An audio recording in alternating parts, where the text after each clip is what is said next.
Sinto feliz a presença da Emídia, nossa irmã, amiga de muitos anos, lá da primeira igreja, esposa do pastor Rui, e prazer revê-la mais uma vez.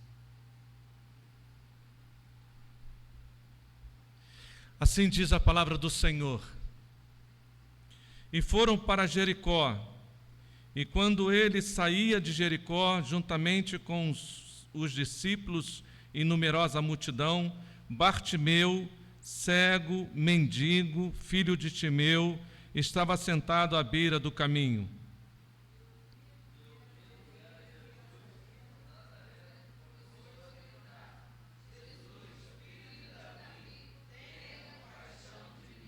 E muitos o repreendiam para que se calasse, mas ele cada vez gritava mais: Filho de Davi, tem misericórdia de mim.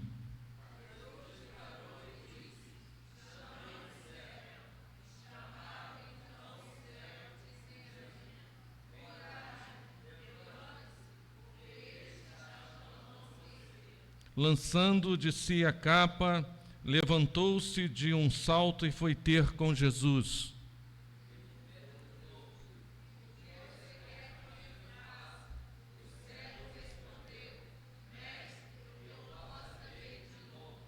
Então Jesus lhe disse: vai, a tua fé te salvou.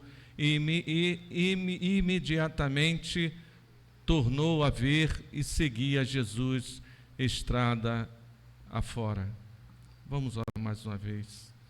Senhor, aqui estamos diante da tua palavra que foi lida e cremos que ela somente é suficiente para mudar o nosso caráter, a nossa vida, converter-nos ao Senhor de todo o nosso coração, porque a tua palavra é a tua voz, chamando a cada um de nós para o arrependimento, chamando a todos nós para a redenção e salvação de nossas vidas. Por isso, nesta noite, que tu fales, ó Deus, aos nossos corações, que sejamos somente o instrumento nas tuas mãos, um canal para a glória do teu nome, em nome de Jesus. Amém. Temos sempre dito e aprendido e sempre falado que no ministério de Jesus ele pôs a exercer 3 princípios importantes que nós vemos claramente nesse texto.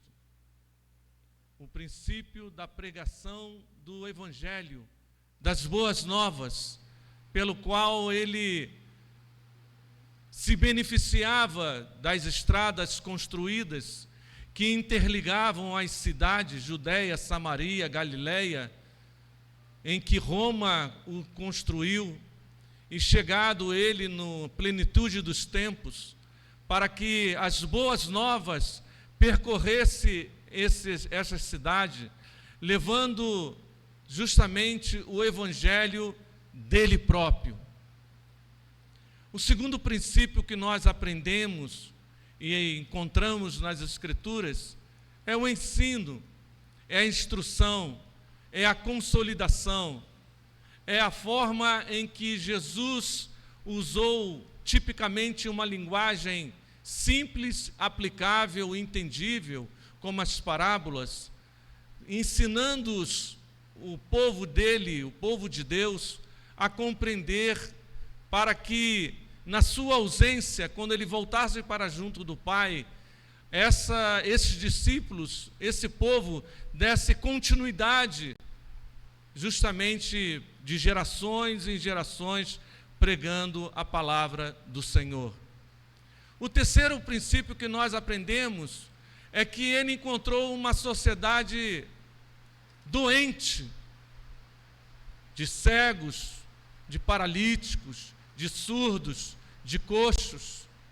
Sociedade essa que sofria profundamente a aflição nos seus corações pelas suas doenças. E Jesus não as desprezou, pelo contrário, Jesus as curou. É claro que quando nós olhamos para o ministério de Jesus, quando nós olhamos e nos debruçamos sobre as Escrituras Sagradas, A vinda dele não teve essa finalidade, esse objetivo de realizar esses milagres, essas curas, mas ele os fez porque ele teve compaixão, ele teve misericórdia e os curava pelo clamor e aflição dos corações desses homens. A história nos conta, que nós lemos, que Jesus então caminhava para Jerusalém e chegado a uma cidade chamada Jericó. Jericó era uma cidade que estava a aproximadamente 25 quilômetros de distância de Jerusalém. E era a festa da Páscoa. Observamos que tinham 3 festas principais: Páscoa, Pentecoste e dos Tabernáculos.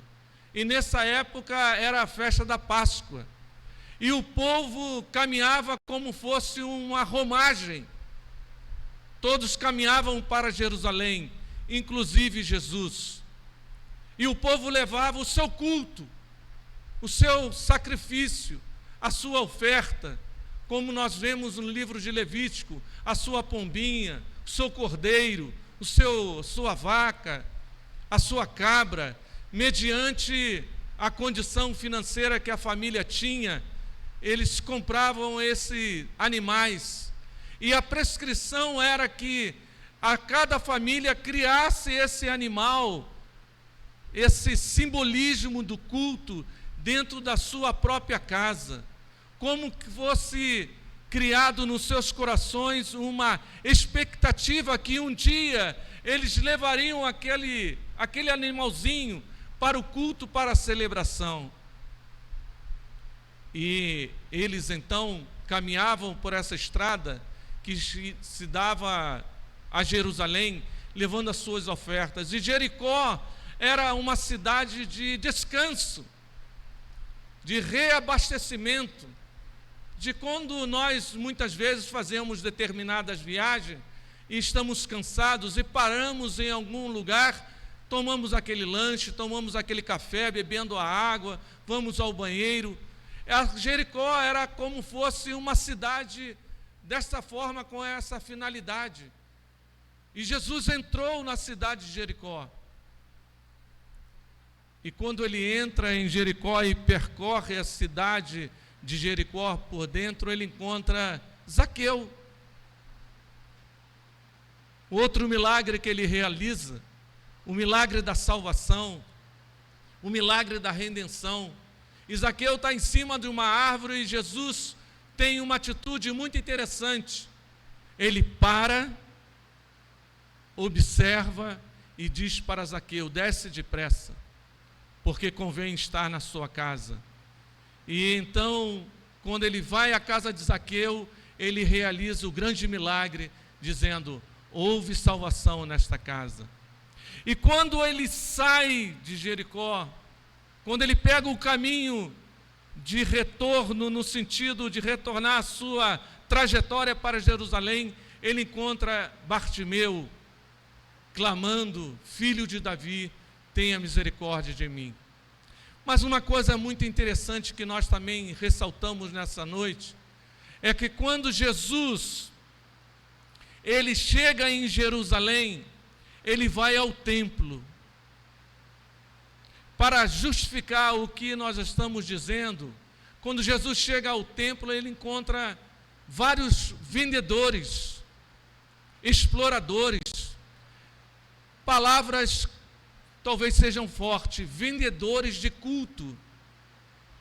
Porque quando o livro de Levítico, prescrevia dizendo que as famílias deveriam comprar os seus animais, criá-los dentro da sua casa, com a expectativa que um dia eles fossem levar esse animal para o sacrifício, para o culto, para a celebração, para a oferta. Se tornou muito mais fácil chegar à porta do templo e pagar pelo seu culto, comprar sua pombinha, seu cabrito, seu cordeiro e entregar ao sacerdote.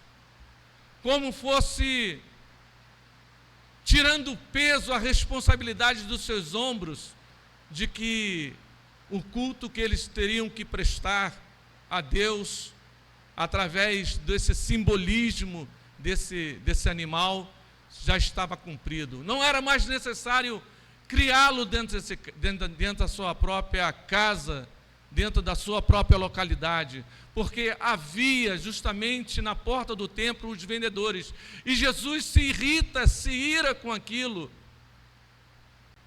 porque esta casa, ela deve ser chamada casa de oração. Por que eu estou dizendo isto? Porque Jesus, ele caminhava para Jerusalém, justamente para oferecer ao seu Pai, ao Senhor nosso Deus, o seu culto.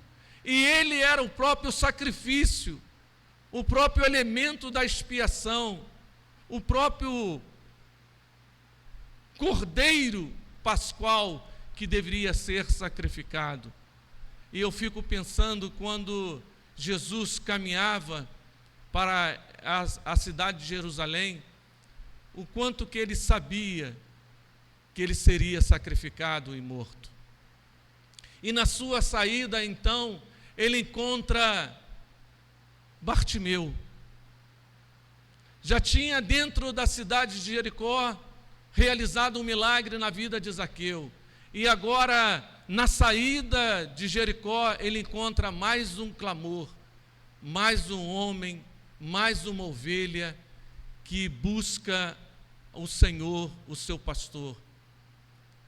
Observemos nesse texto, talvez alguns personagens muito importantes. E talvez eu queira trabalhar no seguinte tema: as evidências claras do ministério de Jesus. Ou possivelmente perguntemos a cada um de nós, como Jesus perguntou ao cego Bartimeu, dizendo: o que queres que eu te faça? Deus está nos tocando no nosso coração para justamente nós podermos desenvolver esse tema da seguinte pergunta: o que queres que eu te faça? Diante da demanda, diante das circunstâncias que nós vivemos, talvez você chegou nesta noite aqui com uma demanda muito grande no seu coração. E Jesus pergunta a todos nós, nesta noite: o que queres que eu te faça? Alguns personagens muito relevantes, alguns personagens nesse texto que nos mostra muita experiência para a nossa vida no dia de hoje. O primeiro personagem que nós encontramos é a pessoa de Cristo, que é o protagonista de toda a narrativa bíblica. E por ele e para ele são todas as coisas. A palavra de Deus deve ser cristocêntrica. A mensagem anunciada pela igreja e por todos nós é cristocêntrica. Por isso que ele traz na narrativa de Marcos o protagonismo, como protagonista de toda a ação narrativa de Marcos, de que Jesus tem um papel principal nesse texto. Principal porque é ele que transforma a vida do homem, é ele que resgata a vida do homem, é ele que muda o comportamento do homem. E quando nós olhamos para Jesus nesse texto, ele tem algumas atitudes importantíssimas. Primeiro, é que ele não despreza o clamor, a oração, a aflição do homem. Ele para. Interessante que é o mesmo verbo aplicado quando ele está dentro de Jericó, quando ele olha para Zaqueu e ele para e olha para Zaqueu e chama Zaqueu. Nesse texto, nós encontramos eles parando para ouvir o clamor de Bartimeu. Muitas vezes nós estamos como Zaqueu, à beira do caminho, à margem do caminho. Talvez muitas vezes nós clamamos ao Senhor e sentimos a necessidade que sejamos ouvidos por Deus e por Jesus. Eu tenho a certeza absoluta que nesta noite, como sempre Ele o faz, Ele para ouvir o seu clamor. Ele parou a sua trajetória, porque Ele não desprezou o clamor do cego Bartimeu. E a segunda coisa foi a atitude de Jesus, foi chamá-lo. Chame-o até mim. E imediatamente ele foi e levantou-se para ter com Jesus. Uma coisa muito interessante que está dentro da nossa teologia reformada, que é a vocação irresistível, a chamada irresistível. Ninguém consegue suportar, vencer, dizer não para Jesus. Jesus, ele tem uma forma completamente transformadora, porque ele antecipa a nossa resposta. Quando nós dissemos que nós aceitamos a Cristo, muito antes de nós dizermos isso, essa linguagem popular, foi Ele que nos aceitou, porque foi Ele que nos chamou. E aqueles dos quais Ele, pelos seus decretos eternos, já o escolheu como suas ovelhas, quando ouve a voz do seu bom pastor, quando ouve a voz do Senhor, com certeza, imediatamente, Ele ouve e atende o clamor de Jesus. Então a atitude de Jesus foi que Ele parou, mas quando nós encontramos uma multidão em volta de Jesus, por que não atender a todos? Porque Bartimeu era um daqueles dos quais estava à margem da sociedade, desprezado, e era a ovelha do Senhor Jesus Cristo. E ele parou, e ele chamou, e parece uma coisa fora de lógica, quando Jesus pergunta a Zaqueu: o que queres que eu te faça? É como se nós víssemos o problema da pessoa, a dificuldade da pessoa, a necessidade da pessoa, e nós perguntássemos: o que queres que eu te faça? Mas Jesus queria ouvir dos seus próprios lábios a sua necessidade, o seu clamor, a sua oração, a sua aflição, o seu desejo. E Jesus o pergunta: o que queres que eu te faça? Que eu torne a ver. Então primeiro personagem que nós encontramos nesse texto é a pessoa de Cristo Jesus, que é o personagem mais principal de toda a narrativa de Marcos e dos outros evangelhos. É por Ele, para Ele são todas as coisas, é por Ele que nós vivemos, é por Ele que nós existimos, é por Ele que nós andamos, vivemos.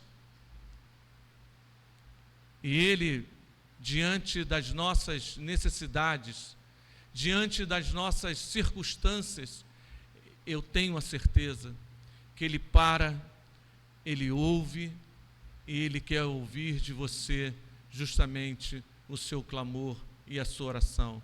E imediatamente nós ouvimos a sua voz e largamos tudo para atender a voz do Senhor. O texto nos apresenta o segundo personagem, que são os discípulos e a multidão. Os discípulos, que eram o grupo pelo qual estavam ali para aprendizado, para o ensino. Os discípulos que acompanhavam Jesus e obtinham as suas experiências com Jesus. Os seus discípulos, que eram futuramente o legado para a pregação, para o ensino, para a cura futuro daqueles que necessitavam diante da ausência física de Jesus, que Jesus estaria retornando para junto do Pai. E o que nós podemos representar justamente com os discípulos? A igreja de hoje.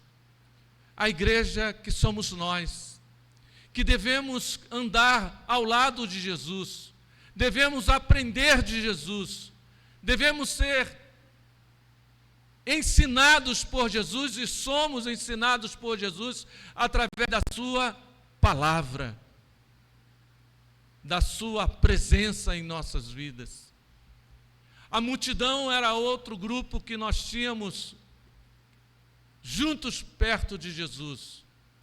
Uma multidão esta que ficava deslumbrada ao ouvir a voz de Cristo, a mensagem de Cristo, todos atentos. E quando nós observamos, muitas vezes, em determinadas situações, em que a multidão aglomerava-se tão perto de Jesus, ao ponto de Jesus não poder nem mais se locomover, ele entrava num barquinho, ele ia para o monte para discursar, para pregar, e não havia nenhum tipo de tecnologia, de instrumento, mas parece que o vento levava a voz de Jesus aos corações dos homens. E a multidão, quanto mais ouvia, mais queria estar presente junto a Jesus, ao ponto de Jesus dizer que o Filho do Homem não tem nem como reclinar a sua cabeça. E Jesus, então, ao perceber esta multidão, a gente poderíamos, já até dissemos numa outra oportunidade, classificá-la como multidão, como um grupo de curiosos. Dentro dessa qualificação, desse personagem chamado a multidão, existiam os chamados curiosos. Não queria comprometer-se com o Evangelho de Jesus, não queria se envolver com o Evangelho de Cristo Jesus, mas estavam ali para saber quem era Jesus. Aglomerava, fazia somente números. Como muitas vezes nós estamos no trânsito dirigindo e diante de algum acidente, o que mais engarrafa são os curiosos que param para ver o que está acontecendo. Havia dentro dessa multidão esse grupo de pessoas que muitas vezes em nossas igrejas são transitórios, não querem comprometer-se com o reino de Deus, não querem se envolver com o reino de Deus, são somente visitantes, são somente transitórios no seio da igreja, curiosos em saber como que se procede a igreja de Cristo Jesus. Outro grupo que nós tínhamos, dentro do grupo da multidão, eram os críticos, eram os religiosos, não conseguiam absorver, não conseguiam ouvir, no sentido de absorver, de obedecer, de receber a mensagem de Cristo, mas estavam preocupados. Está vendo aquele Jesus cura no sábado, quebra a lei. Eram homens com os olhos e com os seus dizeres críticos, não eram homens com seus corações abertos. E muitas vezes nós nos encontramos dessa forma, como críticos do reino de Deus. Outros, porém, estavam somente como necessitados, queriam somente a cura, queriam somente os milagres, como nos dias de hoje. Se nós colocássemos uma faixa ali, toda terça-feira é culto de milagres. Traga os paralíticos, traga os surdos, traga os coxos que serão curados. Essa igreja não caberia tanta gente. Havia aqueles que só queriam ser beneficiados, queriam somente os milagres e a bênção, mas não o abençoador, que era Jesus.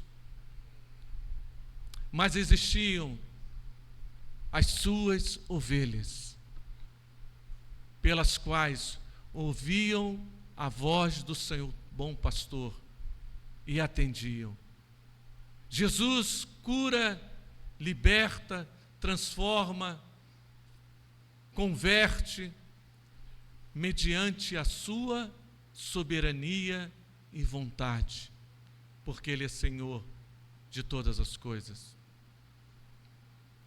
O outro personagem que nós encontramos é o próprio Bartimeu. Bartimeu, além de ser cego, era mendigo.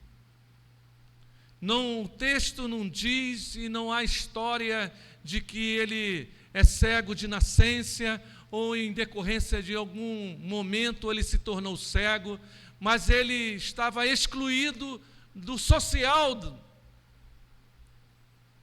Ele estava à margem da sociedade, à beira do caminho. Não tinha nenhum direito mais da sua cidadania.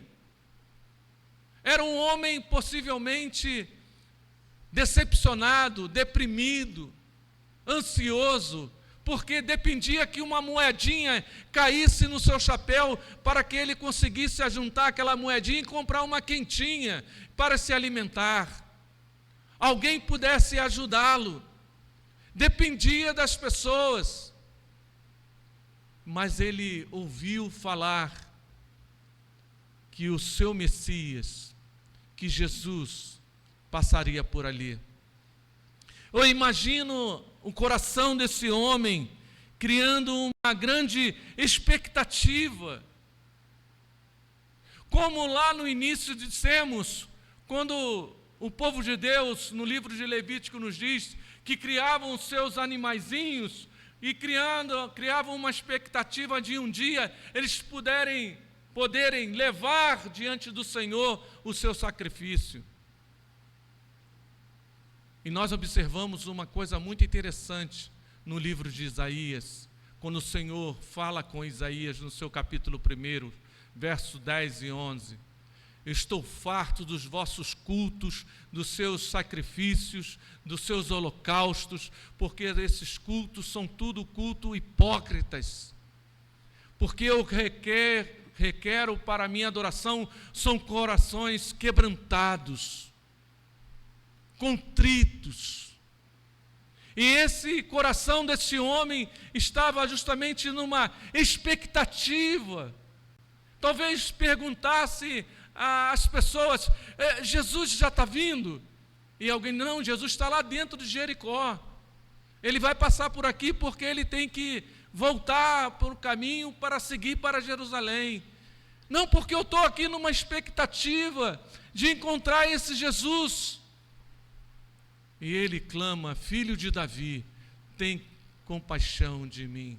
E Jesus, então, ele para. E esse homem, então, chega diante de Jesus e expressa totalmente a sua dor, a sua aflição, a sua angústia. E Jesus o pergunta, o que queres que te faça? E ele diz, que eu torne a ver. E Jesus restaura a vida desse homem de uma forma completa, física, social, porque esse homem provavelmente poderia, se não foi, voltar ao seio da sociedade, trabalhar, rever talvez sua família, seus filhos, sua esposa. Não sei se era um homem casado, mas eu estou conjecturando, o texto não nos fala, mas o retorno de Bartimeu ao seio da sociedade, de ele poder receber o seu salário, de ele trabalhar, de ele ver. fisicamente, restaurado a sua visão, restaurado a sua sociabilidade e restaurado espiritualmente. Por quê? Porque o texto nos diz que ele foi para o caminho seguir a Jesus. Porque Jesus é o caminho. Jesus não é a margem do caminho. Jesus não é a beira do caminho. Jesus é o caminho. O artigo está bem definido, né? Uns dos caminhos.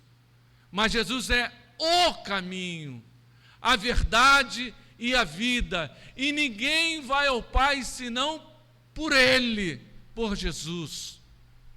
E esse Jesus restaura a vida desse homem por completo, fisicamente, socialmente e espiritualmente.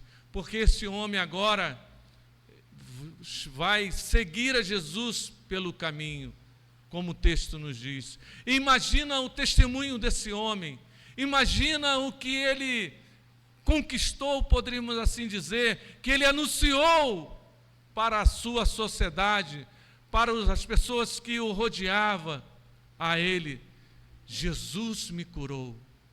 Alguém poderia perguntar: mas você não era o cego de Bartimeu que estava à beira do caminho, na saída de Jericó?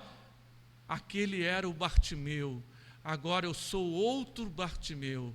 Eu sou um Bartimeu transformado, mudado e tido um novo nascimento em Cristo Jesus. O que nós aprendemos e aplicamos nas nossas vidas hoje? A pergunta que eu faço, que o texto nos faz, que Cristo faz a você nesta noite: o que queres que eu te faça? Qual é a sua demanda? Qual é a sua necessidade? Qual é o seu clamor, a sua angústia? Talvez você, por muitos anos, muitas vezes, por muitas maneiras, tenha vindo à casa do Senhor, mas só você e Deus sabe o que está afligindo o seu coração e a sua vida. E Ele pergunta a você nesta noite: o que queres que eu te faça? Ele parou nesta noite para dizer e atender. Ele parou para olhar para você e para mim. Ele parou e te chamou como tem te chamado, e que você imediatamente possa atendê-lo. Eu não sei qual é a demanda da sua vida. Eu quero terminar essa minha palavra dizendo que o Jesus que nós cremos é o mesmo de ontem, de hoje e de eternamente. Ele pode te curar porque Ele tem compaixão. Ele quer te ensinar e te consolidar como crente em Jesus, para que você vença todos os desafios que a vida lhe apresenta, como Ele ensinou os seus discípulos. Ele quer dizer para você, como igreja do Senhor: ide e pregai a minha palavra, ide e pregai o meu evangelho, mostrando e demonstrando aquilo que Ele fez na sua vida. Que você ou nós saiamos da beira do caminho e prossigamos seguindo a Jesus pelo caminho, porque Ele é o caminho, a verdade e a vida. Abaixe sua cabeça, feche seus olhos, e eu quero nesta noite te convidar a você dizer para Deus: Senhor, essa é a minha necessidade, esse é o meu clamor, essa é a minha aflição. Por mais que eu creia no Senhor, por mais que eu tenha certeza que o Senhor está comigo, mas dói, mas a circunstância que eu tenho passado tem me tornado uma pessoa dolorida, triste. Em nome de Jesus, realiza isso na minha vida. Diga para Deus agora, diga isso através de Jesus Cristo, que você necessita e precisa de um milagre nesta noite, ou em outro tempo, mediante a vontade do Senhor na sua vida. Pai, em nome de Jesus, Tu que conhece e prescruta a cada coração e a cada vida, Tu sabes, ó Deus, da necessidade do teu povo, da tua igreja, que agora, ó Deus, ora ao Senhor com toda sinceridade. E como o Senhor esteja perguntando a cada um de nós: o que queres que eu te faça? Que nós respondamos de todo o nosso coração naquilo que nós necessitamos nesta noite, para que realize a tua vontade e a tua soberania sobre nossas vidas. Em nome de Jesus. Amém e amém. Nós estamos terminando o culto